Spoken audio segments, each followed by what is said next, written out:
A Visit from St. Nicholas by Clement Clark Moore.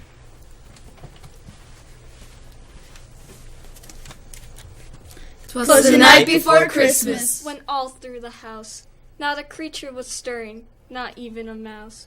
Their stockings were hung by the chimney with care, in hopes that St. Nicholas soon would be there. The children were nestled all snug in their beds, while visions of sugar plums danced in their heads. And Mom in her kerchief and I in my cap had just settled our brains for a long winter's nap. When out on the lawn there rose such a clatter, I sprang from my bed to see what was the matter.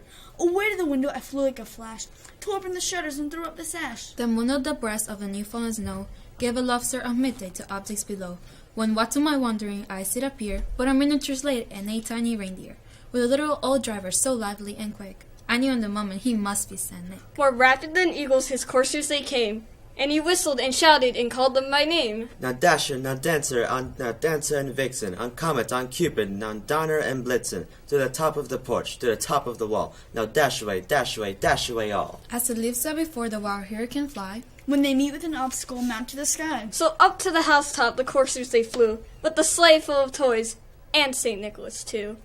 And then in a twinkling I heard on the roof the prancing and pawing of each little hoof. As I drew in my head and was turning around, down the chimney St. Nicholas came with a bound. He was dressed all in fur from his head to his foot, and his clothes were all tarnished with ashes and soot. A bundle of toys he had flung on his back. He looked like a beggar just opening his pack. His eyes, how they twinkled. His dimples, how merry. His cheeks were like roses, his nose like a cherry. His droll little mouth was drawn up like a bow. The beard on his chin was as white as the snow. The stump of the pipe he held tight in his teeth. And the smoke it encircled his head like a wreath. He had a broad face and little round jelly that shook when he laughed like a bowl full of jelly. He was chubby and plump, a right jolly old elf. And I laughed when I saw him, in spite of myself. A wink of his eye and a twist of his head soon gave me to know I had nothing to dread. He spoke not a word but went straight to his work, and filled all the stockings and turned with a jerk, and laying his finger aside of his nose and giving a nod of the chimney he rose. He sprang to his sleigh, to his team and gave a whistle, and away they all flew like the dawn of a thistle.